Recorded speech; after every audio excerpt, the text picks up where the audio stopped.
Hello community! Today we have a look at 5 myths in AI, and the first one is of course, hey, size matters. Now, is this true? Let's have a look at the LLMs leaderboard. 1st of May 2024, we go in the category longer query with more than 500 tokens. And if you go here down the list, here the dead last place here is here Snowflake Arctic Instruct. And at the place before we have a Phi 3 Mini. Now you might say, okay, so Snowflake Arctic Instruct has 480 billion free trainable parameter, so almost 500 billion free parameter, and you compare it here with a 3.8 billion model, and this is even better as by LLMs data by the community. Why is this happening? Let's explain this. Now you remember here from my video where I showed you that this 480B LLM is a mixture of expert system of 128 experts, each of 3.66 billion free trainable parameters. Remember that in my very last video, I showed you a new discovery about the retrieval hat for long context, and we are here in a long context benchmark. And you remember that I showed you this particular piece of information.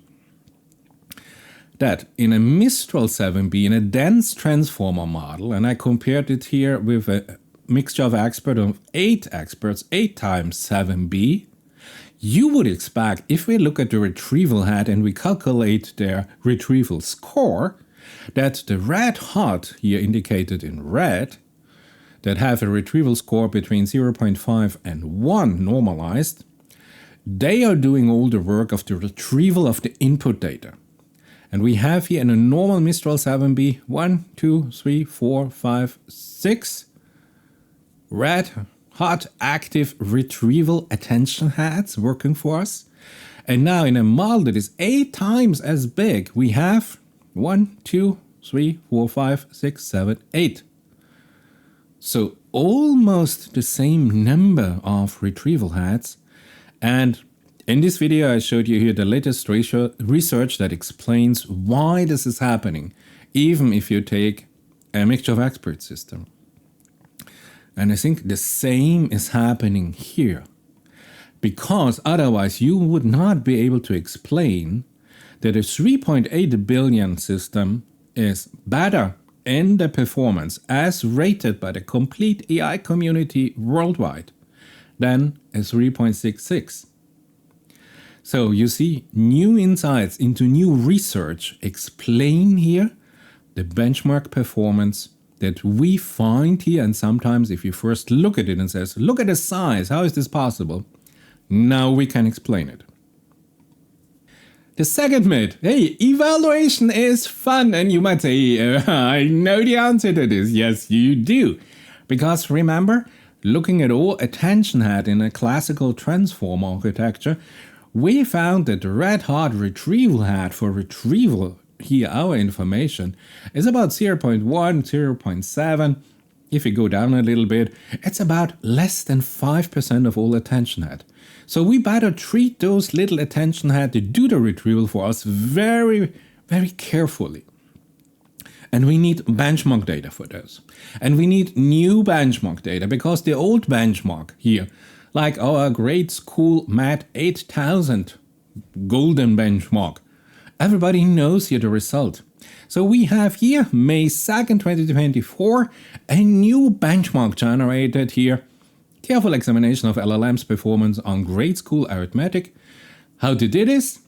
Well, they asked, or they paid here human annotators to create this data set. So we don't have enough data anymore. We have to pay people to create new mathematical problems for our benchmarks. And those human annotators were prompted with 3 examples of the old benchmark. And those humans were asked to produce novel problems of similar difficulty level. So you see, we pay humans to generate here data that provide real benchmark insights into the performance of the latest models. Now, what we found is easy. On the x-axis, you have the old benchmark. On the y-axis, you have the new benchmark. And you would think they're all here on this diagonal. And this is true for a lot of cases. GPT-4 here, GPT-4 Turbo, Gemini 1.5, Llama 3 70B. Interestingly, we have here Claude 2. Claude 3 Opus is already only here. And it goes down. And if you look here from the 70% to the 40%, you see that those overfitting here is simply that those little models try to remember the solution. Not to go out and find the solution independently for themselves, but they try here to look in their parametric knowledge if they can remember the answer without discovering the path to the answer themselves. Interesting insight. Now this was mathematics. What about summarization? And what about logical reasoning tasks that is based on text? Now, our current evaluation routine has a class complexity that I would characterize with this sentence. Mary has a little lamb. Paul, who feeds 2 hungry dragons, asked Mary, "How many lambs do you have?" And you might argue, hey, this is too simple for our latest LLMs. And I absolutely agree with you. And we have to develop new evaluation routines. And here you have one that you've never seen before, because I just created this single evaluation prompt today during breakfast. And I want to show you how I did this. It's a simple way. My simplest evaluation prompt with only 3,600 characters. If you say, I don't know, a token has about 3.6 characters, we have about 1,000 token. So we are here in this tested long regime. And I write simple sentences down about virology, genomics, pharmacogenetics, nanophysics, quantum entanglement, quantum chromodynamics, about ethics, about any other topic you have. And if you have about 20, 30, 40 sentences, then I ask GPT-4 Turbo, my particular system here, to mix all the words across all the sentences, but to write a structurally concise storyline. So I have all those word permutation and word alteration in the sequence, plus I ask here GPT-4 to insert long Celtic names from Asterix and Obelix. And let me tell you, if you do this, you can be sure that this text has never been created before. You know why? Because it is total hallucination. Now, I use all the right words in the right domains in the right structure. But with this forced permutation and alterations, this is really a unique text. So I can use this prompt now for evaluation of summarization and logical causal reasoning tasks. So let's do this. Let's have here explore myth number 3. Hey, summaries, textual summaries created by AI systems, they are simple, no? So let's go to LLMs for some real-world blind test evaluation of our LLMs. Model A and Model B, unknown, but they give us a response. And Model A tells us, hey, nonsensical combination of medical and scientific terms. Hey, it mentions various fictional characters, supposed. My goodness, so A is good. This is a good model. It finds out that this text is nonsense, misused terminology and incompatible ideas. But B, look at B, groundbreaking research in antiviral pharmaceutics, led by renowned expert in drug biomedical science. Passion and promise of discovery, each researcher contributing. A is better, but what is A? Claude 3 Opus, wow! And Mixtral 8x7, okay. Let's do another test. Let's go with exactly the same prompt, summarization, and let's see now. Model A, okay, Model B, you see already the style is different, the structure is different. Model A goes on and on and on, and as you can see, Model A is somehow focusing in here on people. Yeah, these are the names. Oh, we are not done. Wait a second. Continue. So let's finish Model A. Model B. What is Model B doing? A continuation of the summary. Okay, well, Good. So, what do we have? A glimpse into cutting-edge research being done at the labs potentialists lead to major advances. So, B thinks I'm a genius. Model A does something completely different. Model A says focusing here on researchers. You see, Model A describes each Celtic researcher and what he is doing, what she is doing, and a complete different way to summarize. So what is it? Well, A is 5.3 mini. Cool. And B is Llama 3.8b instruct. Another one. It's funny. Let's have a look at this. You see how different our LLMs are. Okay, so what do we have in A? Hey, look, in A we see now the lab is involved in research. So again, we have here, look, the lab is known for its work in insulin and regenerative metabolism, known for its, peptide research, we have to go on. And here B gives us a different, Fiesrai Mini, interesting. Now I select some LLMs because I want to see my candidates. And my candidates are Llama 370b on the left side and Snowflake, our 480b, on the right side. So let's see. As you can see, Snowflake is already finished and it says, okay. So A goes, specific projects, antiviral and sim, highlight nature. And Snowflake tells us, beautiful research. Passion and curiosity, pushing the limits of medical knowledge. None of them discovered that it is total hallucinated text, so both are bad. Unfortunately, Llama 370b failed on us. Let's go with Gemini 1.5 Pro and Snowflake again. Now is Gemini able to discover that this is a pure hallucination? No. Look, Gemini 1.5 Pro tells us everything about neurological diagnostic, vaccine development, genetic diseases, regenerative medicine, immunology, autoimmune diseases, oncology, infectious diseases, regenerative medicine, neurodegenerative diseases, groundbreaking medical research. Gemini does not understand that those beautiful words and those beautiful sentences are not it. Now, let's change the task and identify the persons. We go with Gemini again, okay? Does Gemini identify here our Celtic droids? Is it possible that it finds all the acting person in my evaluation prompt? Okay, take some time. Okay, system is thinking. Identify the acting persons. Here we go. Now it starts. Model B tells us, Snowflake tells us, difficult to identify this. However, some researchers, forget Model B. A. Gemini Pro. Here we have the first one. Here we have the second one. Yes. Collaborates with the first one. We have a third one. Fourth one. Fifth one. Sixth one. Oncologist. Nano researchers. Beautiful. Predicts therapeutic outcomes. Yes. Microbiome. Pure imaging. Vaccines. Gene editing.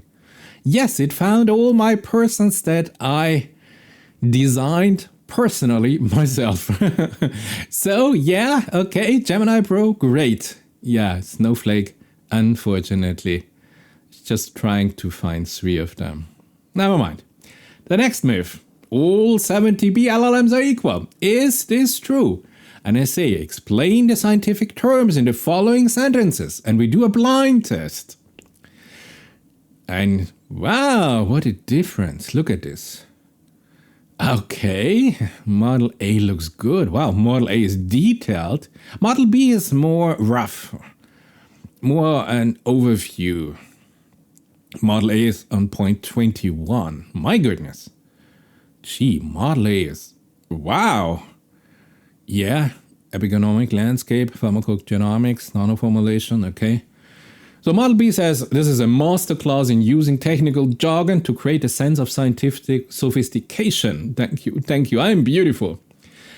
Drug inhibit the growth of cancer cells and dream complexes, tree-like molecules with a specific symmetry, ultra-high throughput sequencer, epigenomic landscape, nanoformulation and dream complexes again, so they have both the same content, detected. Interaction, therapeutic index, precision medicine, healthcare, individual genetics and environmental and lifestyle factors. Yeah, tailored medicine, yeah, nice. So I think both are nice, both have something. A is a little bit more in detailed, but B is absolutely kind of correct, identifying here the main scientific insights. Quantum pharmacokinetics is experimental. Yes, I know, I just invented it during breakfast. I know this. So I think both are good. So what are these models? Can you guess it? What do you think? What is model A? What is model B? What do you think is better, A or B? Look at this. It conveys complex ideas and concepts as B. I say A is better. Wow, a Q172B and a Llama 370B. And here we come the main myth. AI can't do science. It's not intelligent enough. Well, let's do a blind test to find out. Model A starts, Model B is already running. Here we go. Contains a lot of complex scientific jargon, says A. Made up words, hey. Difficult to evaluate its scientific accuracy. Here's a breakdown. The names appear to be fictional, says A. Okay.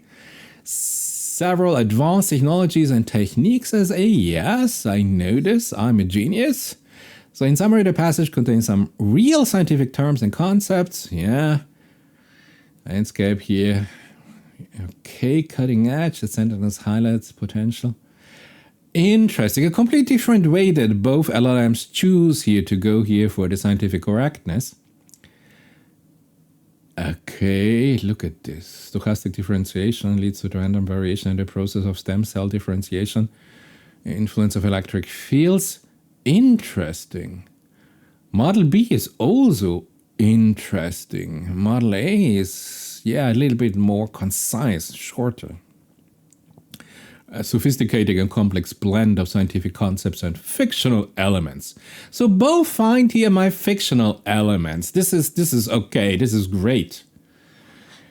But it's also relevant in the context of cancer treatment, yes. Telomerase inhibitors, absolutely, yes. A class of drugs that target telomerase and enzyme that plays a key role in the immortality of cancer cells, and combining the inhibitors with... it sounds interesting, this here. I mean, for a completely hallucinating text, both models analyze it not so bad, Every expression here, yeah. Complex genetic interaction that influence how individuals respond to drugs, which is crucial for personal medicine. I go with A is better. Opus, okay. But Command R+, not bad. Not bad at all. Okay, impressive. Let's do more of this. This is now. Evaluate the scientific correctness of the following sentences. It's again the identical prompt. Doesn't change a bit. But in this blind test, we get two new models. Let's see what LLMs. Thank you, LLMs, by the way, for providing this computer infrastructure. The two models LLMs has chosen now, given my specific prompt. The system tries to find the powerful LLMs for my specific prompt. And as you can see, it takes some time, but here we go. Yes, done. A is done, and B is still writing and done. Wow, this is a fast one. This is interesting. Many real scientific terms and concepts appear work of fictional speculation rather than a description of actual scientific research. Strong understanding of various cutting-edge areas in biomedical research is technical and conveys the complexity. So A gets it, B fails. Yeah, A is better. What is it? Opus, okay. Gemini fails again. Oh, come on. So Opus is really bad in those. Now I chose my LLMs. I go with Snowflake or 480B, and a competitor will be... What is the competitor? Let's have a look. Let's go... Hey, we started with Phi3. Do we have Phi3 mini? Here we go. Let's end in the way that we started this video. So, you know my prompt. Constant prompt here throughout here, the complete video. Let's see. Snowflake is already finished, okay. Phi3 more scientifically correct and use advanced scientific terminology. Yes, these are the topics description are consistent with current scientific research and show a deep understanding of the field. It's completely wrong. This is all BS that I wrote. So Snowflake fails completely. Phi 3 mini. Correctness is high. Okay. Identify the topics. Identify the domains. Technically and specialized professional audience. Structure to reflect the complexity of the scientific concepts they described with a clear and logical flow. Oh, this hurts. Oh, this hurts. Yeah, for a conference, it's okay. It's okay for a conference. No problem. So B is a little bit better. It gives us more information. While Snowflake tells us here everything is correct. It's sorry, Snowflake. I would love to give you a better rating, but this is simply wrong what you're telling us. Phi 3. For being just a dense transformer and not 128 experts, I think is doing here a better job. So B is better. So coming back, there's a sixth myth, a secret myth, that humans are intelligent. And you might say, hey, wait a minute, are you sure? And you know what? You are right. Because this is another of my evaluation prompts that I use. And I just wanted to extend here the length and produce a prompt that is double the length of this one. And I started to sit down and try to write it here just by looking at this. And my goodness, to generate the right words but in a non-set sequence, it's not that easy. So I just put all of this into my GPT-4 system and said, hey, absolutely copy my style, copy my structure, copy my flow, copy my domain, copy here the specific acting persons, and just generate more of them. And it took GPT just seconds to come up with this. But you know what? Putting now this longer text into my evaluation, I noticed that this particular sequence, the system told me, hey, there are two blocks of information you provide me. One that is really crazy, and one in yellow, also synthetic generated, but this is more streamlined to the truth. So GPT-4 took here the names, but GPT-4 tried to make sense of this. Here, this was definitely the task to not make any sense, but asked to generate more of this, it was never ever trained to generate pure hallucination. So it trained to make here domain-specific, almost correct answers, statements. And this made me aware, oops, careful. I am, as a human, I'm getting lazy. I now trust my AI system more and more. I give them more and more workloads to do for me because I don't want to do this, because it is repeating and repeating. But the quality goes down. So this is a reminder for myself. Sometimes humans, and maybe a very particular human who is recording this YouTube video, is relying here on AI and is getting lazy by generating here real independently generated evaluation prompts. So there you have it. I hope I've covered here all the myths that are out there. I hope it was informative. I hope you enjoyed it a little bit, and it would be great to see you in my next video.